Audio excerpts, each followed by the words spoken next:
Buenas noches.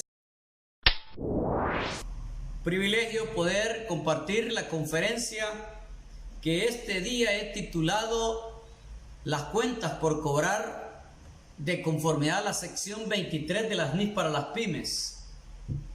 Las cuentas por cobrar son aquellas que representan aplicaciones de recursos que posteriormente se van a transformar en efectivo, siempre y cuando se haga gestiones de cobro. Las cuentas por cobrar, ¿qué significan? Son saldos de dinero debido a la empresa que provienen de bienes y servicios que han sido entregados a los clientes. Son facturas pendientes de cobro, son derechos a recibir. Es una línea de crédito otorgado por la entidad. ¿Cómo se desglosan las cuentas por cobrar? Involucran dos partes, acreedores y deudores. Acuérdense que para poder vender necesitamos que nos suministraran los acreedores. Por eso es que involucran deudores y acreedores. También las cuentas por cobrar pueden ser de dos tipos. Pueden ser cuentas por cobrar o pueden ser documentos por cobrar. También existe el tercer nivel, las cuentas incobrables. Según la sección 10 y 8 de las NIS para las pymes y la NIC 8. Las cuentas incobrables, ¿qué representan? Representan la antigüedad de saldos y según estadísticos. ¿Cuál es la importancia de las cuentas por cobrar? Primero debemos de tener clarito que es un activo corriente. Son medidas que contribuyen a la liquidez de la empresa. También a través de su rotación de las cuentas por cobrar se requiere medirlas. ¿Cómo las vamos a medir? Saldo inicial de las cuentas por cobrar más saldo final entre 2 me da el promedio de las cuentas por cobrar y a eso se le llaman las rotaciones. Divídanlas entre 360 días y me da el periodo de cobro. Solvencia. También las cuentas por cobrar me sirven para estar solventes financieramente y además me sirve para identificar el periodo de cobro, que no es más que el saldo promedio de clientes entre ventas multiplicado por los 365 días del año, y eso me da el periodo de cobro para que yo lo pueda cotejar contra mi política contable de recuperación de cartera. Existen diferentes tipos de políticas de crédito. En el nivel de las cuentas por cobrar, eso va a depender de cada una de las empresas y está determinado por el volumen de sus ventas o por el periodo promedio de venta y de cobranza. El periodo promedio de cobranza depende en parte de las condiciones económicas y en parte de un conjunto de factores que son controlados por la empresa. Las principales variables que nosotros debemos de tener presentes para establecer una política de crédito es, primero, las normas de crédito o el riesgo máximo aceptable de las cuentas de crédito. Y segundo, los términos de crédito que incluyen el plazo de la duración y el porcentaje de descuento. Y tercero, la política de cobranza de la empresa.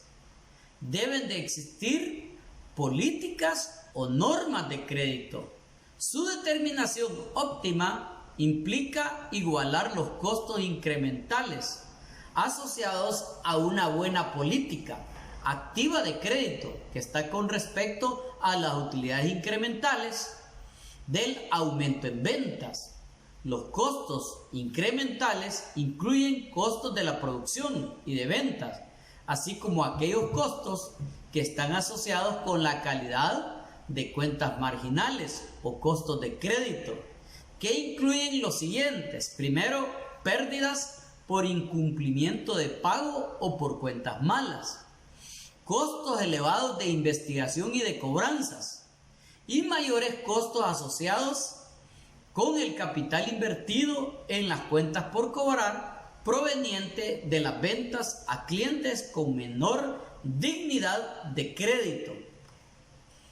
Las normas de crédito también debemos de establecer las estimaciones de probabilidades son en una mayor parte subjetivas, pero la evaluación de crédito es una práctica bien establecida y un buen administrador de crédito puede hacer juicios que sean razonables, exactos, acerca de la probabilidad de incumplimientos de diferentes clases de clientes. Para evaluar los riesgos de crédito de un cliente, los administradores de crédito deben de pensar, ojo, y deben de empezar con las 5 C del crédito. Veamos las primeras 5, o las 5. Primero, carácter. Se refiere a la probabilidad de que el cliente trate de hacer honra a sus obligaciones. El factor referente a la moral es el más importante en una evaluación de crédito. Segundo, es un juicio subjetivo de la habilidad del cliente para pagar las obligaciones. Se evalúa a través de los antecedentes que nosotros como contribuyentes o como clientes hemos evaluado el cliente y de sus métodos de negocio, y se complementa por las observaciones físicas de la planta. Tercero, capital. Se mide en la posición financiera general de la empresa, tal como lo va a indicar un análisis de ratios o razones financieras, con énfasis especial sobre las razones de riesgo, deudas sobre activos, circulante o activos. Además, la otra C es colateral. Está representado por los activos que ofrezca el cliente como garantías en cesión de crédito que hemos extendido, y las condiciones se refiere al impacto de las tendencias económicas generales sobre la empresa y el desarrollo especiales en ciertas regiones geográficas de la economía que pueden afectar la habilidad del cliente para cumplir sus diversas obligaciones. ¿Cuáles son las normas de crédito? Las 5 C que acabo de mencionar del crédito representan los factores mediante los cuales se juzga el riesgo. Fíjense bien, se juzga el riesgo. Su formación se obtiene de las experiencias anteriores de nuestra empresa con sus clientes, completada con un sistema bien organizado de recolección de información del cliente. Al analizar las 5 C, los administradores de crédito tratan de formular juicios acerca de los costos totales esperados resultantes del crédito. Estos deben de ser posteriormente comparados con los incrementados esperados en los riesgos netos, y la decisión de extender o no el crédito se va a basar en esta comparación. Además, formando parte de la política de crédito, se refiere a los procedimientos que la empresa usa para cobrar las cuentas vencidas y no pagadas. Los procedimientos estandarizados de cobranza incluyen el envío de cartas que con severidad creciente requieren el pago, hacen llamadas telefónicas, entregan la cuenta a cobrar a una agencia externa o cobradores, o entablan una demanda civil. Todos esos son costos de la cobranza que hay que considerarlos a la hora de establecer la política de cobranza. El proceso de cobranza puede ser muy costoso en términos de los gastos, pero se necesita por lo menos alguna firmeza para prevenir una prolongación indebida del periodo de cobranza y para minimizar las pérdidas resultantes. Aquí también debe de procurarse un equilibrio entre los costos y los beneficios diferentes en la política de cobranza, tal como lo reza la sección 2 de la edición 2015 de las NIF para las pymes. ¿Cuál es el rol o el papel del crédito? ¿Cuál es su objetivo básico? Consiste en aumentar las ventas rentables y aumentar así el valor de la empresa al extender los clientes dignos. Cuídenlos. Al obtener o al analizar la información de crédito y al cobrar los saldos, ejecutan una función extremadamente importante. He ahí la incidencia de la persona que está responsable del crédito. Si el cliente potencial no satisface las normas de crédito, una solución sencilla consistirá en rechazar la orden, es decir, no venderles al crédito. En forma similar, cuando los pagos son normales, el procedimiento ordinario consiste en seguir los patrones rutinarios de cobranza. Otro objetivo consiste en ayudar a construir una amplia y creciente base de ventas rentables. Un buen administrador de crédito debe de esforzarse por aprender el negocio de los clientes, de su empresa, también como los ejecutivos de esa empresa o mejor de ellos. En este proceso, llamémosle, puede ser capaz de identificar los factores que hayan tenido un impacto negativo sobre la situación financiera de los clientes y sobre su capacidad ahora a la hora de hacer los pagos de los créditos. He ahí la importancia que juega el administrador de crédito. El creativo administrador de crédito debe estar al tanto de todos los factores externos que afecten los negocios de sus clientes, servir de base sólida para las discusiones de las tendencias que afectan a la industria de los clientes, así como para analizar las decisiones importantes en las políticas de empresas individuales y proporcionar una fuente, consejos importantes, áreas de políticas o de decisiones que puedan afectar al bienestar o futuro de nuestros clientes. Si los negocios de nuestros clientes son rentables y se expiden, nuestra propia empresa debe también prosperar. La función del crédito debe de ser una consideración especial dentro de la estrategia corporativa de la empresa. El administrador del crédito debe de estar en condiciones de desempeñar un rol o un papel importante dentro de la organización, tan solo cuando pueda obtener y analizar información financiera de sus clientes y el análisis de sus industrias a las cuales se dedican. ¿Cuáles son las fuentes de información del crédito? El administrador de crédito debe de desarrollar un archivo en que reúna la información del crédito. Acuérdense lo que dice la ley de lavado de dinero y activos. Conoce a tu cliente de cada una de sus cuentas con el objetivo de evaluar y reevaluar la dignidad del crédito de los clientes actuales y potenciales. La información necesaria se debe reunir de varias fuentes, las cuales podrían ser: 1. Los estados financieros, intercambios de información de crédito, despachos de intercambio de crédito.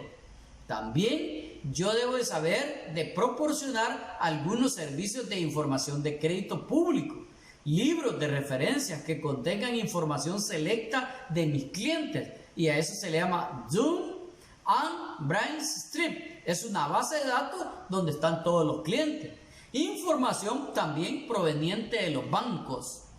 Esta fuente de información va a servir para verificar si la podemos o no podemos utilizar la evaluación de los créditos formales o el análisis cualitativo y cuantitativo.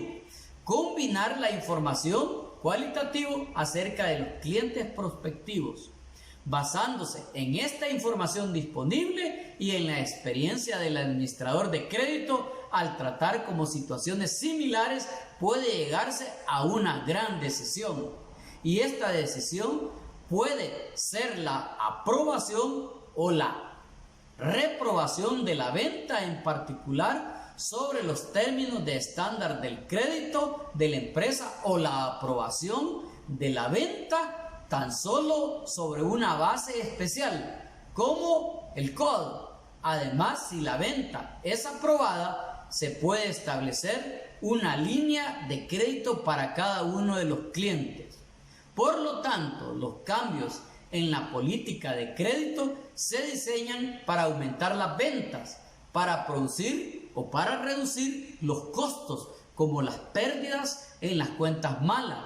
Los cambios de políticas que aumentan las ventas generalmente van a implicar costos incrementales, y los cambios designados para reducir los costos suelen producir ventas pequeñas. Por lo tanto, cambios en la política de crédito implica utilidades y costos. He aquí que se debe tener como regla general: deben hacerse cambios en la política de crédito, y siempre y cuando la utilidad marginal excedan a los costos marginales. Controles de los saldos. Los indicadores más comunes que se utilizan para informarse acerca de la posición de las cuentas por cobrar son el periodo promedio de cobranza.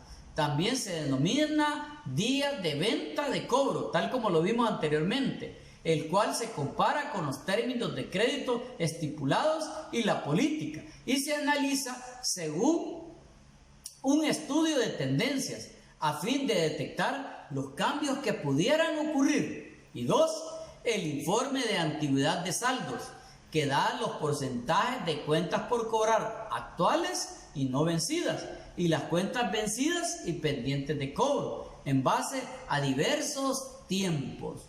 Puntos a juzgar como resultado de una política de crédito: días pendientes de cobro, es decir, el promedio de días de ventas pendientes de cobro se usa frecuentemente para juzgar la efectividad de la política de crédito de una empresa o la gestión del encargado o responsable del crédito. Los días de ventas pendientes de cobro se basan o están pendientes con el periodo de crédito y se examina sobre la base de un análisis de tendencias para determinar si los clientes están pagando o no a tiempo. Los días de venta pendientes de cobro en un momento dado se van a calcular como la razón total de los saldos en ese momento a las ventas diarias. En pocas palabras, días de venta es igual al total de las ventas, al total de los artículos vendidos que están pendientes de cobro sobre las ventas diarias, y nos van a quedar las días de venta. Informes de antigüedad de saldos muestra el porcentaje de cuentas por cobrar al final del trimestre que se encuentran dentro de diferentes grupos de antigüedades. Aquí, un grupo de antigüedad se refiere al periodo de tiempo que los saldos han estado vencidos y pendientes de cobrar a partir del momento de la venta. Por lo tanto, las inversiones de una empresa en cuentas por cobrar va a depender de las ventas, de la política de crédito de la empresa. Y la política de crédito a la vez involucra 4 variables controlables: normas de crédito, longitud del periodo de crédito, descuentos en efectivo y políticas de cobranza. La política de crédito es aquella en la que los costos marginales de crédito son exactamente compensados por las utilidades marginales provenientes de las ventas incrementales. Costo es igual a utilidad.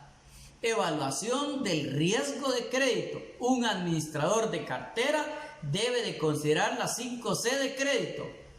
Anteriormente se los mencioné: carácter, capacidad, capital, colateral y las condiciones. 2 métodos que se usan ampliamente los ejecutivos financieros para ayudar a controlar la inversión en cuentas por cobrar son el método de porcentaje sobre las ventas y el informe por antigüedad de saldos. Ambos implican concentración de ventas y los saldos en un periodo de tiempo particular. aunque son usados algunos de ellos o de ambos. Pueden producir señales engañosas cuando las ventas varían en forma estacional o cíclica. Es decir, hay que tener cuidado. Debido a la necesidad de almacenar, recuperar y analizar grandes cantidades de datos, la administración de crédito presta mucho al uso de controles computarizados. ¿Cuál es la importancia de las cuentas por cobrar en la administración? Es importante esta cuenta, ya que debido a un mal manejo de esta se puede comprometer la liquidez de la empresa. Las cuentas por cobrar son el dinero que nos deben los clientes, y si estos demoran mucho tiempo para pagar, no habrá efectivo dentro de los activos y será imposible poder realizar determinadas operaciones, o sea, capital de trabajo. Una de las estrategias que la empresa para la buena administración debe de utilizar por medio de las cuentas por cobrar es las cuentas pendientes, lo más rápido posible sin perder ventas futuras, debido a procedimientos de cobranzas demasiado apremiantes.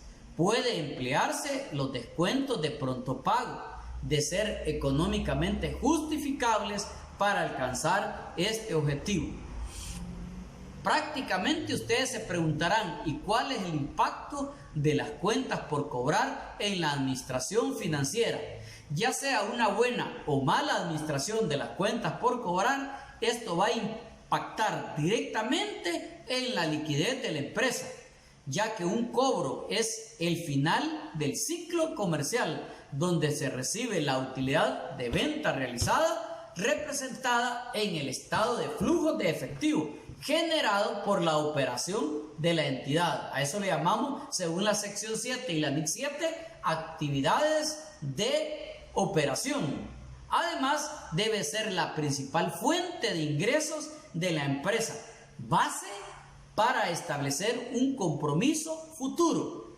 Conclusiones: si las cuentas por cobrar deben de ser cotejadas físicamente con el control del módulo de cuentas por cobrar, y este debe ser cuadrado con los registros contables. Cualquier diferencia debe ser ajustada previamente al acuerdo de la gerencia general, el representante legal o la junta de directores. Si no cuadra la parte física con la información contenida en el módulo, debe de cuadrarse cada uno de los movimientos diarios hasta lograr que se cuadre y logre la contabilidad controlarla. Debe de girarse confirmaciones con el cliente a fin de establecer si es correcto o no es correcto el saldo de dicha cuenta debitada en su cuenta. Además, debemos de recordar 3 cosas. Los vendedores nunca te dejarán cuadrar las cuentas por cobrar. Si no cuadran las cuentas por cobrar, existe la probabilidad que hay fraude. Las cuentas por cobrar representan 3 factores: liquidez, solvencia y rentabilidad para los inversionistas. El contador es el centro del control. Si el contralor o el contador es flojo, hay flojedad en toda la organización. El encargado de las cuentas por cobrar es el responsable de tener una cartera cuadrada, física y con el módulo de cuentas por cobrar y cotejada con el módulo de cuentas que se denomina contablemente cuentas por cobrar. Espero que este seminario te haya servido de mucho y que haya contribuido en la liquidez, en la solvencia y en la rentabilidad accionaria de los inversionistas. Gracias, te saluda el licenciado Eduardo Blanco, auditor, director de Blanco Blanco, CEPROF y BHY, auditores y consultores. Si te gustó, aprieta la campanita y suscríbete. Gracias.